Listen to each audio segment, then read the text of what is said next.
Good morning, everyone.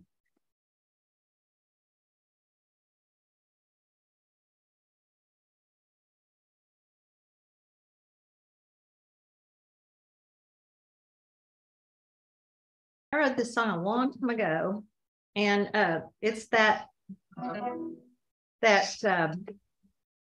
affirmation that we used to always say at the beginning of every service, that there's only one presence and one power. So I wrote it about that.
Good morning, everyone. Morning. Good morning to all of you who are joining us on Zoom as well. Today is the Sunday before Thanksgiving, right? Coming early this year. Doesn't it feel weird? It's like so early this year. Yeah. We are going to be talking about gratitude as part of the components here in the spiritual economics part 2 here today. That is going to come up, and we're going to take a look at what that energy of gratitude looks like from Eric Butterworth's heart and mind, and also in the context of this spiritual economics and how gratitude can serve us in that. I mean, we kind of begin with that grateful heart, right? Like when we're giving, and we're giving from that place of gratitude, that sort of puts our giving, on steroids, so to speak. It kind of amps it all up, coming from that grateful place, as opposed to, has anybody ever given before? And when you might be experiencing some lack in your own experience and everything, and when you give, you can almost feel yourself pinching that gift, just kind of like afraid to let it go a little bit. It's in that energy that when we're restricting the flow in that energy, because we're not giving from that free, consciousness and that feeling of security, and that our needs are taken care of. And so part of the secret, so to speak, in terms of employing spiritual economics in our lives, is that we're first going within and connecting with that divine one power and one presence that we affirm here in unity activates all life in the universe, including our own, right? Mm-hmm. And that we say that one power, one presence is a good power. We don't really position out there that there's an opposing power working in efforts to help us not to succeed. Mm-hmm. That whenever we don't succeed, whenever we don't feel that consciousness of abundance and prosperity in our lives, one of the things that Eric Butterworth consistently reminds us of throughout the course of the book Spiritual Economics is that sense of personal responsibility, that me taking charge of the activity of my own thinking, which is what our unity's third principle, right? That we're co-creating this experience by the thoughts and the feelings that we are allowing to dominate in the activity of our thinking, feeling, nature, and everything. So no one is in control of that. There can be external influences that may attempt to take charge of that, but really, if something in the external world takes charge of my thinking, the activity of my thinking, I have volunteered for that. Because I am the gatekeeper as to what comes in, not only what comes in, not what I experience necessarily in the world, but how I receive it, how I interpret it, what meaning I glean from it, you know, and how I respond to it. I always make a distinction between reacting and responding. They're two different words, two different energies altogether. That if I'm reacting to external circumstances, then I'm just repeating an action that I've done over and over and over. This happens, this stimulus comes in, and this is the file that gets activated, and this is how I behave. I'm not even thinking consciously anymore. I'm just, if this, then that. And I've already decided there's nothing else that can be done. When this, then this is the way I behave. That's, now we're kind of like running around like a little automating kind of thing, and we're just, you know, sort of robotic in our reactions to the world. Whereas responding, or responsibility, as I say, the ability to respond, puts me in the right here, right now moment with what's coming in now. And I'm not exhorting necessarily to the past for my reaction to the moment, but I'm actually being in the moment with whatever the external circumstances are. And if I'm practicing what Butterworth is encouraging us to do here, then I'm also in touch with that indwelling divine presence, that underlying substance, as we talked about last week, that substance, that divine substance, is omnipresent in our lives. It's everywhere present. There's nowhere that we can be that God is not, right? That sounds familiar to us in unity. But if we take that word substance and substitute it for God in that situation, then there's no place that we can be that God's divine substance is also absent from us. We are not separate from us. And part of the secret to getting the power of spiritual economics in our lives, to where we're walking it, you know, we're walking our talk, so to speak, and we're expressing this effortlessly, is being constantly reminded that we are in that one power, one presence, that divine substance is all about. There is no lack in the universe. Just walk outside and watch the flowers get regenerated, you know, all the time. That activity of God's life power is always ceaselessly in operation, right? And it's the same way with our possibilities, our potentials to experience abundance and prosperity. But we have to saddle up. We have to take charge of that and say, not being reactive, just waiting for things to happen, waiting to win the lottery or whatever the case may be. You know, you cannot win if you do not play, as the old saying goes. So if you're going to win the lottery, you got to buy a ticket, right? But if we're buying a ticket, we know we're playing a game of chance. We know that we're playing a game of luck. And it would be, in effect, pure luck if you were the winning ticket. It wouldn't necessarily come from an activity of prosperity and abundance in our lives that would be the result. It's a pure game of chance. Okay. And as we talked about last week, this is one of the hard pills for people to swallow. There is no such thing as luck. That what we experience as luck in the world, or good fortune, so to speak, would be the outworking of divine principles in our lives. So people who are lucky, right, that really they've been working in consciousness on those things. What my dad used to say, something to the effect, and I don't think it was original on his part. It was like, you know, luck is opportunity meeting preparation, right? That we're prepared so that when an opportunity comes into our life, we're able to see it and we're ready for it in consciousness. And so in effect, we're sort of creating our own luck by being prepared to take advantage of the opportunity when it presents itself. Because if we weren't prepared for the opportunity, we wouldn't even recognize the opportunity when it presents itself. So there's that underlying idea of that preparation and consciousness, and that's something that Butterworth speaks to time and again in various ways. Before we dive into these parts that we're not going to get to the whole book. I think I told you all that last week. But before we get to that, let's just recap real quickly what we did talk about last week, so that we're carrying it forward. And one of those I've already mentioned, and that is the omnipresence of substance. This is a key idea, and even in the last chapter of the book, it comes back around, and he literally name checks that omnipresence of substance. So it's a key idea for us to cultivate. I love that word, cultivate, in the activity of our consciousness, that we have to constantly remind ourselves until it becomes sort of second nature to us that, hey, no matter what the bank account may look like, no matter what my relationship status may appear to be, no matter what my work opportunities are, or my, creative well, anybody ever, had that sort of, you're sort of creatively dead. You don't feel inspiration. Well, the inspiration is still present, but then I've turned myself off to being attuned to what those divine ideas are flitting about. And then, as A Course in Miracles says, I can choose again. I can recalibrate. Just put my antenna up, and divine ideas land on us all day. Mm-hmm. There's more divine ideas that are given to us each and every day that are, possibilities for us to experience prosperity and abundance. More divine ideas land every day than we even have time to get behind and actually express in our lives. So there is no lack of divine ideas. There is no lack of divine substance. It's everywhere present. We also talked last week about, and just what I just said a moment ago, there is no such thing as luck, that it's the outworking of this inexorable laws and principles of creation and play. And that as we align ourselves first in consciousness, and then we align our actions and our words and our thoughts and everything in alignment with that, then we begin moving forward. Y'all have probably heard this before in one context or another, but if you just imagine your life is on a straight line trajectory, everything that you're doing right now, you're going to be doing for the rest of your life.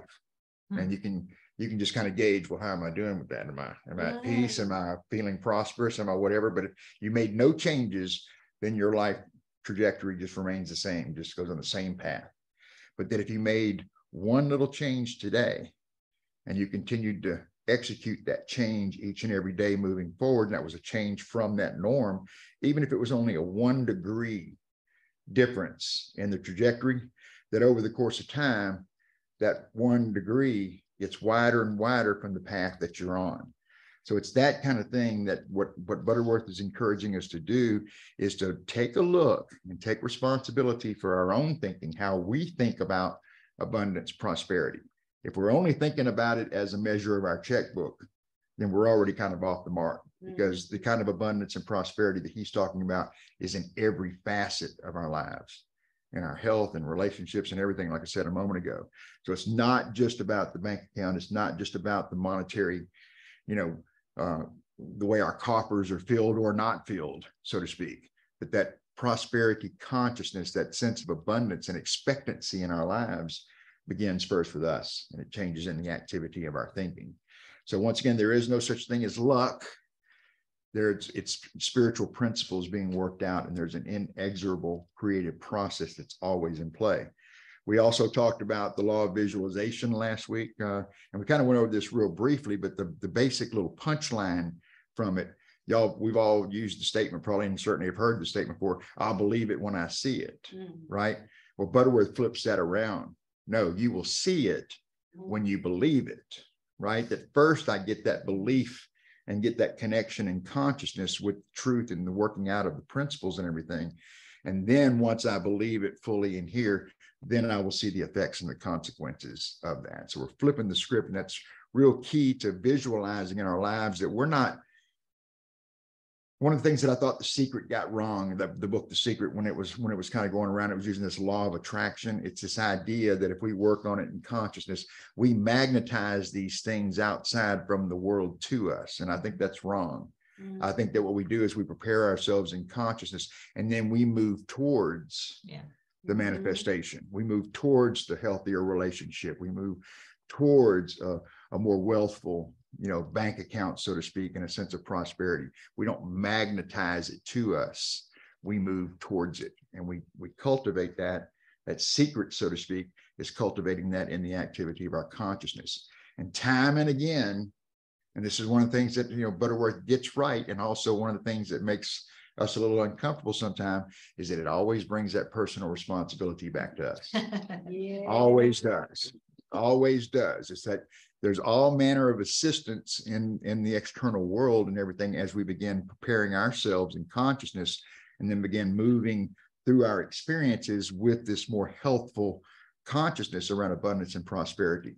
And then it's that inexorable working out and process, right? That then we seem to be lucky, but we're not really lucky. We're actually moving into and owning that sense of prosperity and abundance. So the fourth thing we talked about last week was the power of faith, and we could have a whole talk just on the power of faith. But the one idea that we sort of emphasized last week is that if you can believe that God is not out there, that God is within, the kingdom of heaven is within, our creative potential is within, and we stop looking for evidence of it out there, that's a huge turning point in our lives. That's when we reclaim our power. And we affirm that here in Unity, don't we? We affirm that's one of our principles, is that we go within, and our fourth principle, that we go within to connect with that indwelling divine potential, that indwelling Christ presence. And we do that by taking time in the silence, withdrawing our attention from the world and going within and listening, right? We don't even really have to make any petitions or requests at that point in time, because as we get into that space of connection with the indwelling divine presence, oftentimes we'll hear inspiration that may in effect serve something that's on our mind and everything. But if we go in with a specific request, looking for a specific answer, then we're limiting the potential to hear what really needs to be said by the divine. So the best thing that we can do is just still our minds, get into that silent, quiet space, connect with that indwelling Christ presence, and actively listen, right? Actively listen. Stop our requests, stop our petitions, stop the busy chatter in our minds, still that down and actively listen. All of these are keys to this idea of spiritual economics. And all of these, for all of us who have been in and around Unity for some time, these are all consistent with the principles. This is not news to us. So if anything, these talks like this, these series of talks, these books that we refer to and everything, are reminders for us. It's one of the ways that we chop wood and carry water, that we always need to be reminded, especially when we get a little too attached to what's going on in the external world.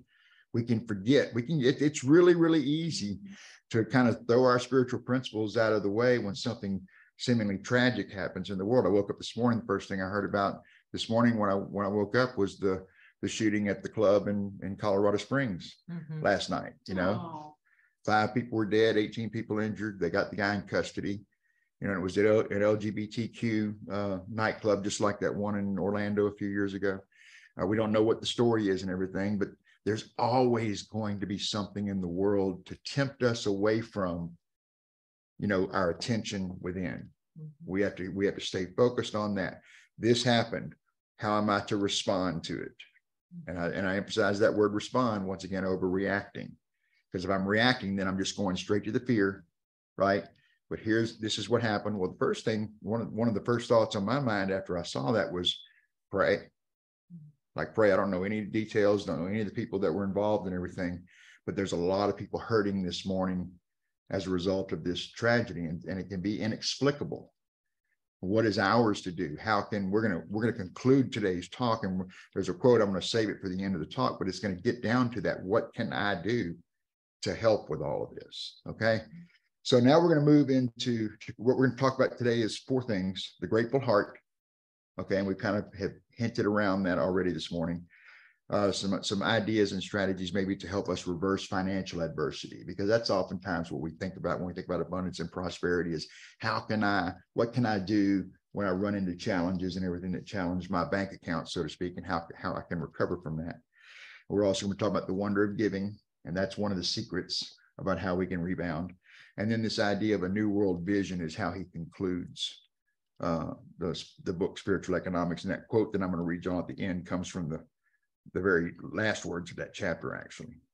So to keep myself on track and be mindful of time and I don't get into the weeds, I'm just going to kind of refer to some things that I highlighted here to kind of get the key ideas so we don't get in the weeds about this thing. So the first thing in the grateful heart, this is chapter 5 of the book, and there's 12 chapters, and we're going to have touched about 8 of them as we get through this talk today. It says, your most important asset is the conscious control of your own life. And that's our third principle, right? That we're co-creating this experience by the thoughts and feelings that we're allowing to dominate in our consciousness. And that's our most important asset in this practice of spiritual economics, is to take conscious control of our thoughts, words, and actions.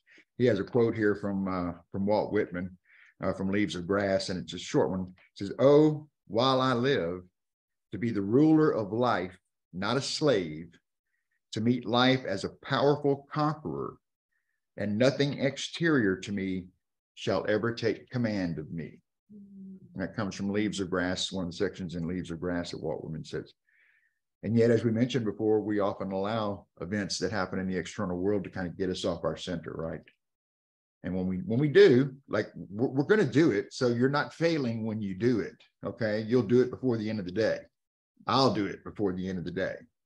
However, if we practice this consciousness that we're working on here, when we do it, we will be aware that we have stepped out of that place of truth and love, that we have temporarily bought into these external circumstances. And because we're consciously aware that we have erred in this way, we can, as the Course in Miracles says, choose again and recalibrate back to center.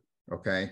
So when you fail at this, when you find yourself getting worried about your checkbook or anything like that, or getting worried about healthful conditions or worried about relationships in disrepair and everything, just acknowledge, yes. And then I'm in fear at that point in time. And whoops, as I quoted the great sage Britney Spears last week, whoops, I did it again, right? Yes, you did do it again, and you have power to recalibrate and to choose again. So Thanksgiving, which is coming up this week, obviously, I love the way he puts this. He said, and he's not talking about Thanksgiving the day, but he's just talking about that grateful heart idea. Thanksgiving is not just a reactionary emotion. Oh, this happened and I'm so grateful. I'm reacting to something that happened. Thanksgiving is not just a reactionary emotion. It is a causative energy. Wow. It's a causative energy that practicing and cultivating a sense of gratitude in our lives and a sense of thanksgiving. There is always, no matter what's going on in our lives, there is always something in our lives that we can find to give thanksgiving to express our gratitude to. So if we get too far out of calibration, one of the easiest ways to get back is like, whoops, I'm over here, reacting to the world and everything. Recalibrate. What am I grateful for? Well, quite frankly, I'm grateful just to be here. We can just start with that, because the alternative would be to not be experiencing any of this. And part of the gift of life is that we get to experience the full range of emotion here. We get to experience the full range of creative energy and creative expression. We can both be creators, and we can also be someone who appreciates creativity from someone else. Like if you're really appreciating someone's creative excellence, you can't see that and you can't appreciate their excellence unless that potential already exists within you too. If that potential doesn't exist within you, you wouldn't know. You wouldn't know to appreciate it. So anytime you're experiencing or expressing appreciation for something that you would describe as excellence, just know that potential resides within you. There was something in the book, I can't remember, in the chapters that I read this morning, where he was citing a psychological study that is almost like a survey of psychologists. And it was sort of determined as a result of this that barely 1 in a million people actually achieve their full potential. I believe that. Barely 1 in a million actually achieve their full potential. That's not depressing. That's not meant to be depressing or discouraging. It's just a reflection of that we have unlimited potential. So in reality, you can never actually achieve an unlimited potential. Think about it just for a moment. If you have unlimited potential, you can never actually achieve your fullest potential. But think about what you can do. Think about how many stops there are along the way to the realization of that fullest potential. And as we cultivate that in the context of our consciousness, we can become grateful. We can have that grateful heart for just the opportunities, the potentials that exist. What do you wish to involve yourself in? What do you wish to be an active co-creator for? Do you want to work on peace in the world? Do you want to help feed the hungry?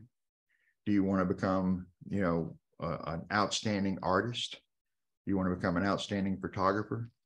Like, what do you want to achieve in the world? Like when I was a kid, I wanted to be a Major League Baseball player. And that is until I sang into a microphone for the first time. And then baseball was done and I wanted to be a rock star. So I went to rock star, just like that, actually. But I still love baseball. And one of the things that I love about baseball is that practice of the fundamentals that they do. day in and day out, day in and day out. When they get to spring training, the Astros just won the World Series. They're the champions, but just in a couple of months, they'll reconvene and they'll start going back to the fundamentals all over again and practicing those fundamentals until they become automatic responses in situational kinds of things. And it's the same thing that we need to prepare for in the same way that we need to prepare for in expressing this spiritual economics. So there's a whole lot more in that sort of grateful heart, kind of idea, but we're going to move on now. The next thing we'll talk about real briefly here is some ideas on how to reverse financial adversity. Okay. This is oftentimes when people have a desire to get some prosperity and abundance thinking in their lives, it's usually sort of financially, monetarily driven, but that the finances and the monetary equivalency that we see and we stack up in our bank account, that's just a way of keeping score, right? And there are all kinds of reasons that can affect, the ups and downs, of that financial well-being. But what is in my control is for me to cultivate that sense of prosperity and safety, no matter what's in my bank account. That's up to me. That the world's not going to necessarily help me with that. The world's not going to come and make sure that I'm doing okay in consciousness. They may feed me today. They may give me a coat from a coat drive at Christmas if I'm homeless and everything, and those are certainly appreciated. But they can't really help us. There was one thing where they talked about, and this was kind of really interesting. There was a study done. It was many, many years ago. I want to think it was called the Patterson Plan or something like that. And what they did was they took 500 people who had been on welfare 2 years or more. And these people had pretty much kind of lost hope. They'd stopped looking for work. They had lost hope. And so they allowed them to be in a study. And for, I think, a period of like 6 or 12 weeks, they ran these people through a bunch of courses. Actually, it was only 2 weeks, ran them through this coursework over 2 weeks period of time, and helping them to get these kinds of abundance and prosperity principles into their thinking. Okay, because these people were pretty much flatlined at that point in time. They'd given up hope of finding sustainable employment. And then after it was over, they just kind of like let them loose, and they encouraged them all to go out and seek employment. After 6 months, 80% of those people had found gainful employment. Whereas with no external help after the 2 week workshop, that was all the education they had given them, was that 2 week workshop. And within 6 months, 80% of those people had found gainful employment. Now, you would think that would be like, wow, every social organization in the country should have been trying to figure out how to do that. Our federal welfare system should have been trying to figure out how to do that. No kidding. And there was no follow-up whatsoever. Wow. It was just this isolated experiment, so to speak, and then there was no follow-up.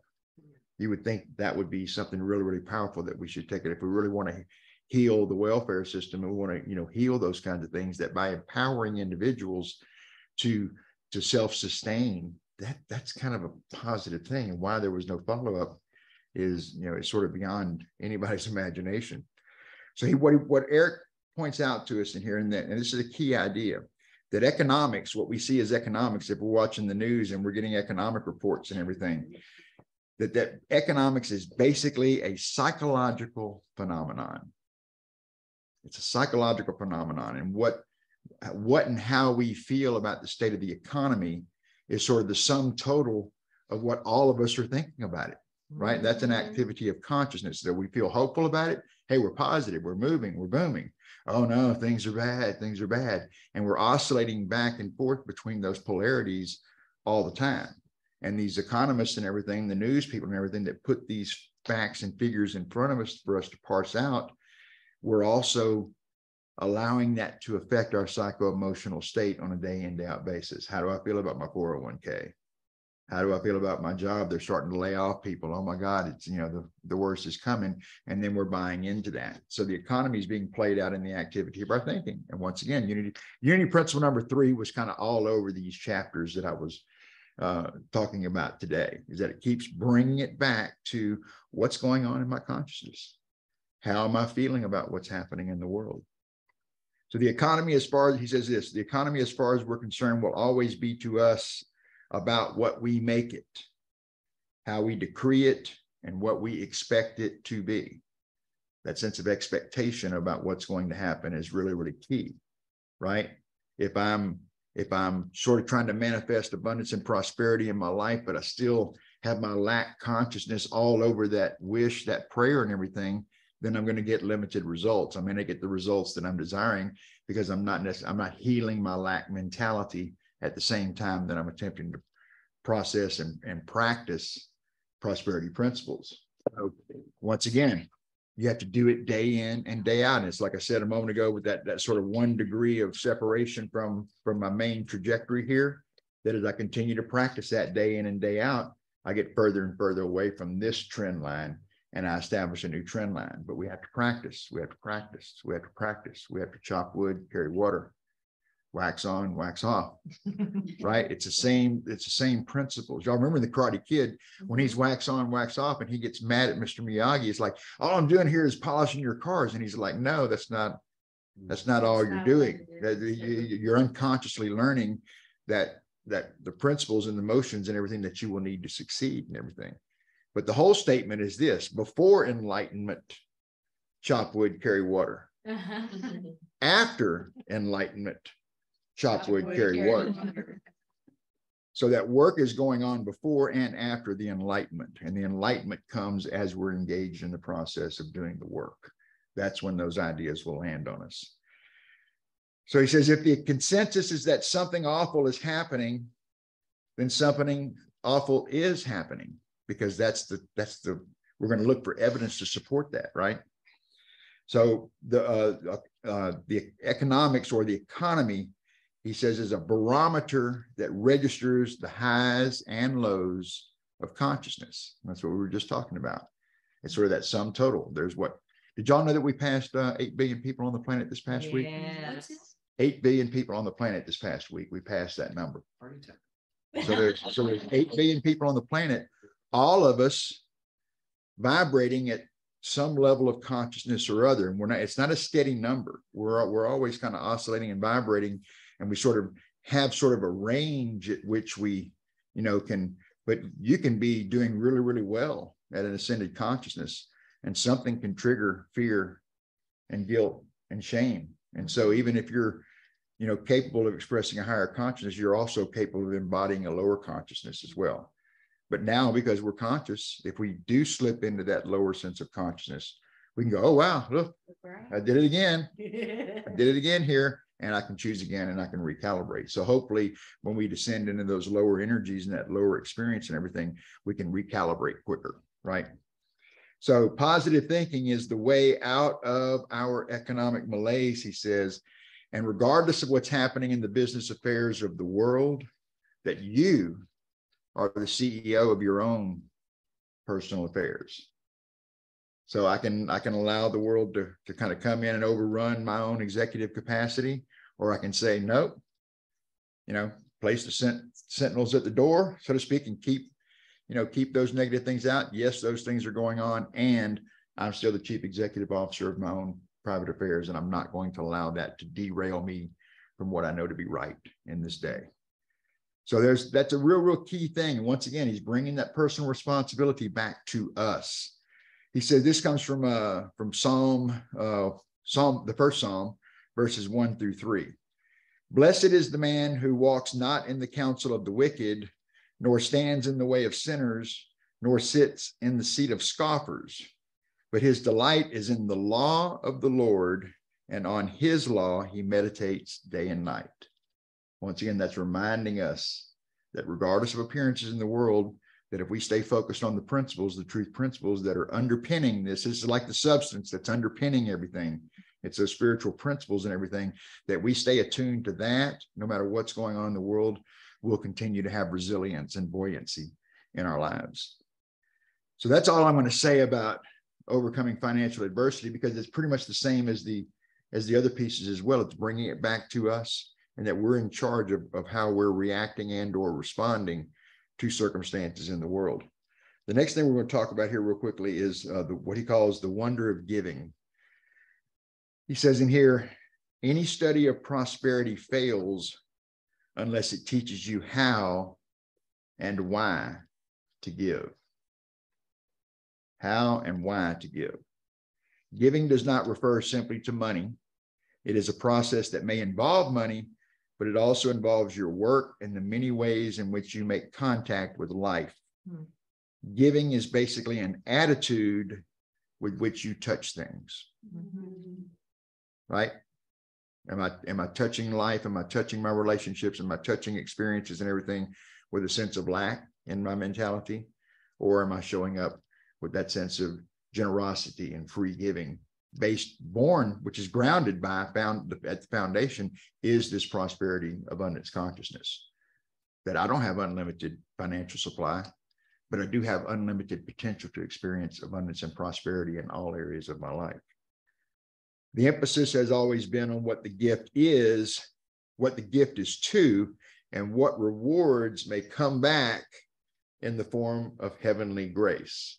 We give, and then we sit there and wait to see how it's coming back. Right? We have to give with that sense of generosity, and that when we give freely, and that there's no real thought of how or why it may come back to me. And when we can give that freely, we're giving from a sense of safety, that our needs will be met. That's powerful. That's a powerful piece, is that when we give that way, that we give.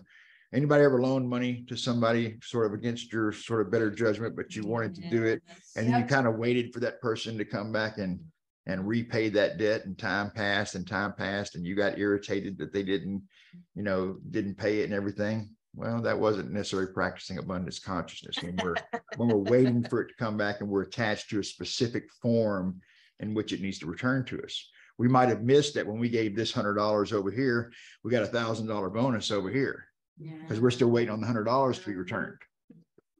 Right? So in that giving, I practice this. I didn't always practice this, because I know a lot about the lack mentality. I had it, until I was in my 40s. And I remember a friend of mine who had a lot, he had prosperity. He had more prosperity chips than I had, but he lost it all. He literally lost it all, went into addiction, wound up on the streets after having everything and losing it all, spent several years on the streets. When COVID happened, he had to get off the streets because the streets pretty much dried up. He was busking for a living at that point in time. He went back into the business that he had been in before all the crisis ensued. And over the course of about 18 months, he had stacked up a goodly amount of chips. Like he had done well in about 18 months, focusing on what he knew. During his time on the streets, virtually everybody that we know, his family, all of our friends and everything, except me, abandoned him. He would call every once in a while, "Hey man, you got $100?" And I'd send him $2. I never expected him to repay it. I was giving it from that place of just, hey, just to float it out there. When he got all of his stuff back together and he was prosperous again, he came to me one day, and he had a Taylor guitar, which is about a $4,000 guitar. And he wanted to buy a new one. And he gave me the Taylor guitar. Wow. This was years down the line now. He gave me his Taylor and bought him another one. And once again, it was that giving without expectation of it being returned. And it was like, or attachment to how it needs to look. And then one day, now it's my number one guitar, by the way. It's a good one. It's a really good one. But it was that idea of just giving without the attachment. Because I know other people who have given in those similar circumstances, and you're waiting for it to come back to you in a linear, hey, I'm not giving you another $100 because you still owe me $2. Right? So that's part of that. For me, that was actually tangibly a practice of prosperity for me. When I was doing that, I was very conscious that I was giving it away with no expectation of ever receiving it again. The fact is, it doesn't make any difference to God whether you give thanks or not. God isn't concerned with whether you give thanks for your gifts or not. But it makes a lot of difference to you. Oh, yeah. God doesn't need our appreciation. We need our appreciation. God doesn't need our gratitude. We need to express gratitude. That's the key. That's what I love about Butterworth over and over and over again. Spiritual economics, discover the power, that he's taking these concepts that we look at and we think are normal, and he's able to flip the script on them just in a subtle way to get us to look at it slightly like, oh, I never thought about it that way. But then once you're able to think about it that way, you can never unsee it once you've seen it the first time.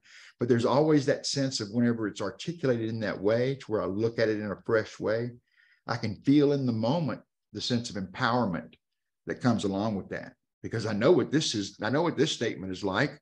I've hated this statement. It's made me feel terrible many, many times thinking about it. I feel hopeless. And then he flips the script subtly, and it's like, oh. And there's always that sense of empowerment that comes along with it.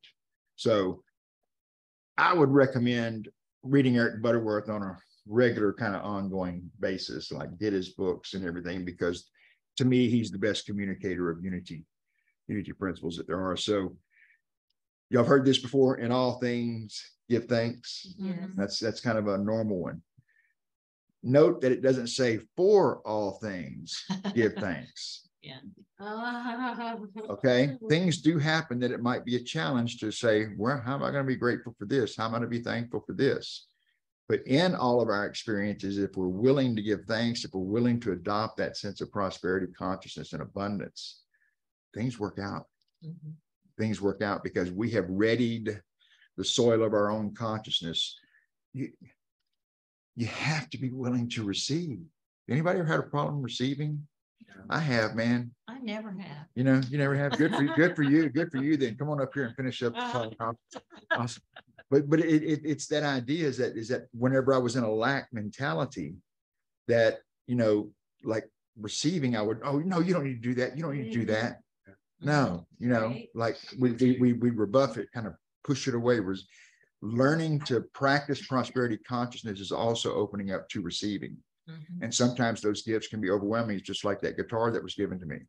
That was a gift beyond, you know, like I'd never thought about it. Like maybe I'll give him $200 today, and 4 years from now, he'll give me a $4,000 guitar. That was not part of my thinking. Yeah. That was not part. I wasn't even conceived of. But it's that when you give that way, what we're told, you know, our good returns to us, pressed down and overflowing 10 times and more, right?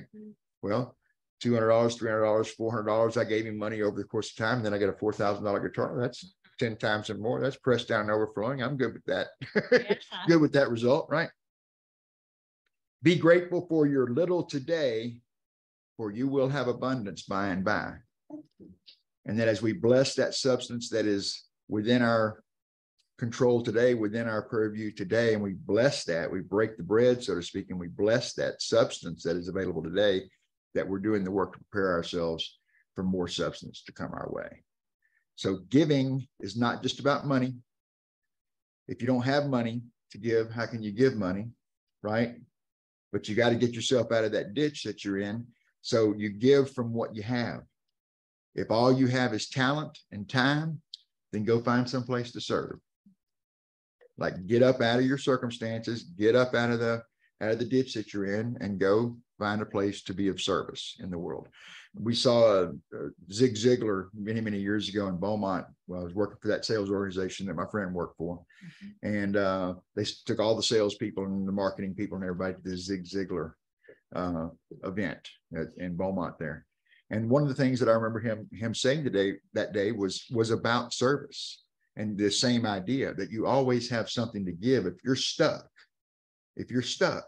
just take a look around, see where you can serve and be of service, and go be of service. That's how you get yourself unstuck, because it's when you put yourself back out there in the flow of life and you start connecting with people and giving what gifts that you do have, that sets the stage for new good to come into your experience. If you just stay stuck there at your house in your fear, then you're missing out on all those, you know, connections and so forth. So being of service is a huge, huge thing, even if you don't have anything to give. Now we're going to move into the conclusion here. He's talking about here in this last chapter here, a new world vision. And, you know, he says this, you know, economic conditions, no matter how dire they appear to be, are in the world out there. What counts for you is how you deal with them in consciousness. And that's what we've been talking about here. So he's kind of moving us into this, like, here's the conclusion of the book. We've discussed these principles. We've gone through these different situations and everything. How should we be moving forward? What's my new vision? What's my corrected vision? This comes from John 12:32. I, when I am lifted up from the earth, will draw all men to myself. And this was a statement made by Jesus or attributed to Jesus and everything. And it's not an egotistical thing. What Jesus came, he showed us the secret. He unlocked some of the principles. He articulated them in a way that had not been articulated before, to where people could actually, oh, wow, I see that. And we still scratch our heads sometimes about the parables, right? We're still kind of parsing out the parables. I love when Jesus will say to the apostles, like you dim-wits. Yeah. How many ways do I need to say this? You know, y'all are being thick-headed here. You're not getting it. And I always love those moments whenever he calls them out that way, because it showed he had a sense of humor. Number one, he wasn't being derogatory. He's just like, come on, get with the program, right? Yeah. And so it's the same thing. It's like, said, don't let the world around you squeeze you into its own mold, but let God remold your mind from within. This comes from Romans, and also in Romans, I believe it's where it says, be ye transformed by the renewing of your mind. Yeah. That's a very famous and popular one. It's the same idea, that in order for us to continue to grow, to continue to be in the pathway to have our lives transformed, that we have to constantly be in a state of being willing to have our thoughts and everything renewed, refreshed. Don Miguel Ruiz says in the Fifth Agreement, you know, there's a sequel to the Four Agreements in the Fifth Agreement. And the Fifth Agreement is be skeptical, learn to listen, right? And what he's saying is not just be skeptical of everything that you hear, but be skeptical of even your own thinking. That's the key piece. That's the powerful piece. Be skeptical of even your own conclusions that you've drawn, right? So if you can be right or happy, which one would you choose? Right or happy? Me, I'd rather be right and happy. I'd rather be right and happy if I had my way. But if I have to choose between one of the two, I'd rather be happy. Yeah. So that implies that I'm willing to have my beliefs overturned if it creates the opportunity for me to experience more happiness. Mm-hmm. So that's another way of being skeptical of even my own thinking, my own conclusions. And it's staying open to that renewing of our mind. And so in this new world vision, that's what he's pointing us towards, is that we've got to be open. We've got to be pliable. We've got to be working with principle, not resisting the flow, right? He says, this is about one of the unity principles about it. Whenever substance is at all, wherever substance is at all, the whole of substance must be. And because substance is omnipresent, the whole of universal substance must be present at every point in space and time. Mm-hmm. This is the same way as saying there's only one power, one presence active in the universe in our lives, everywhere present, right? Everywhere present. It's in the space that seems to be space between us. It's filling it up. That divine substance is available everywhere. So when Jesus said, I came that they may have life and have it abundantly, he was saying that the breakthrough he had made into infinite mind prepared the way for what Emerson called an inlet that may become an outlet to all there is in God. So we had this inlet, we've got stuff coming in, and we're at choice about whether or not that's going to be expressed as an outlet. Mm-hmm. That's our choice. Okay, and that's our part in getting into this prosperity, abundance consciousness. I want to read this last quote here that sort of ends the book, and then we'll take ourselves into meditation. He's at this point, he's talking about, I've heard the kingdom of God is at hand, right? Yeah. And we've also heard the kingdom of God is within. So it's within, it's at hand. Yeah, it's right here. It's very local. That's very, very local. So it's important to you as a spiritual being to experience wholeness in every area of your life. And that's what we've been talking about here. Mostly when we talk about prosperity and abundance, we tend to think of it monetarily, but this is about every area of our life. The consciousness of a society as a whole, which certainly includes your next door neighbor, will be influenced for good or ill by the kind of thoughts that rule your mind and manifest in your world. All I'm responsible for is my own consciousness. But as I cultivate that consciousness of prosperity, abundance, well-being, health, all those things, and then I move about the world, then I'm bringing that energy with me. And so that has influences and effects and consequences. He concludes with this. This is a little statement from Canon Farrar. I am only one, but I am one.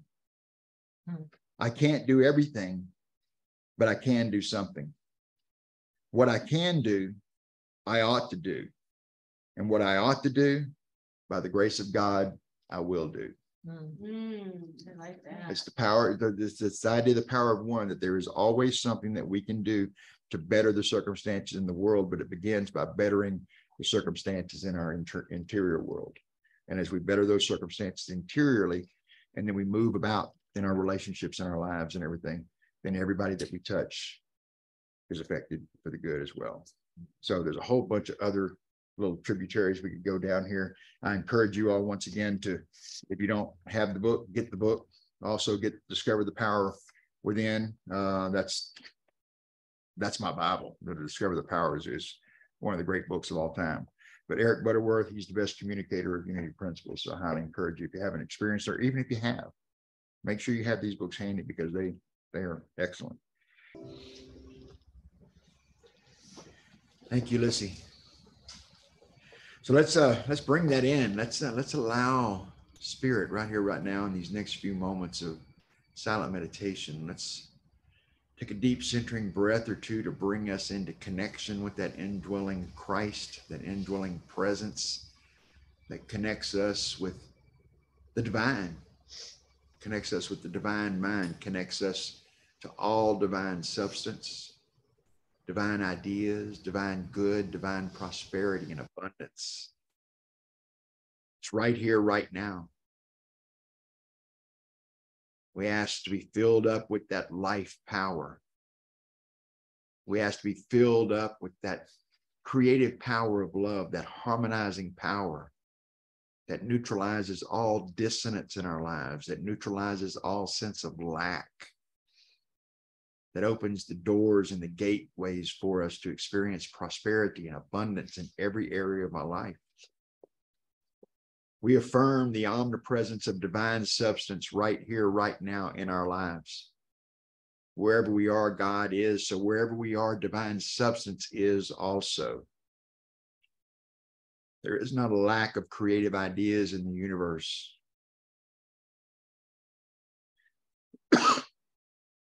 And so in this moment, as we prepare ourselves for time in the silence, we open our hearts, we open our minds, and we ask for Spirit to communicate to us right here, right now. What is my greatest need today in order to experience prosperity and abundance more of the time in my life?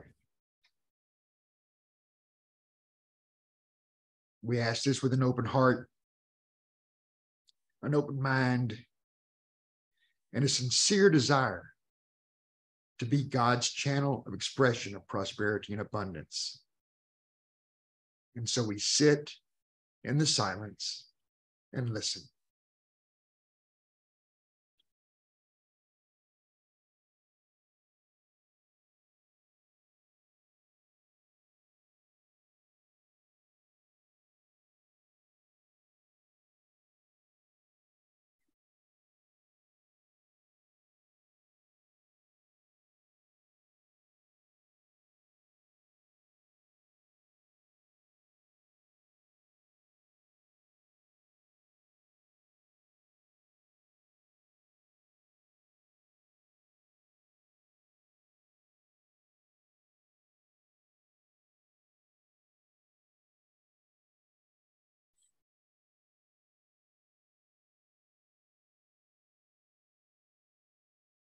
As we begin to gently draw our attention back into this sweet space, for all of our friends who are still gathered with us on Zoom, we are connected all together, one in consciousness. And we cultivate this consciousness of prosperity and abundance, both within ourselves individually and co-creating together here in the community at Unity in the heart of Austin. And we see prosperity and abundance in all area of life. for each and every one of us. And we commit ourselves to be beacons of prosperity and abundance, to be stalwarts in the execution and expression of these spiritual truths that we believe. And when we step away, we choose to quickly realign ourselves with that truth, with those principles. And we see only good being manifest in our lives. And we commit to being emissaries of prosperity and abundance in every area of our life and every relationship in our life. We know that the power and the presence goes with us wherever we are. And so we say, thank you, thank you, thank you for that power, for the presence, for the opportunity to serve and express these truths in our lives.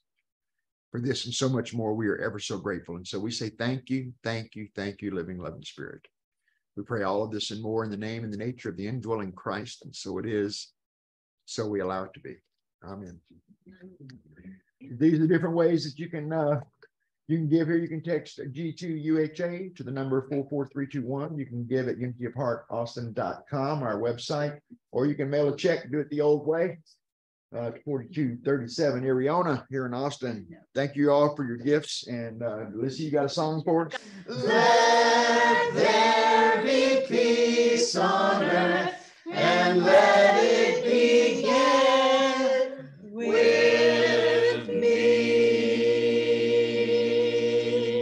The light of God surrounds us. The love of God enfolds us. The power of God protects us. The presence of God watches over us. Wherever we are, God is, and all is well. Yeah.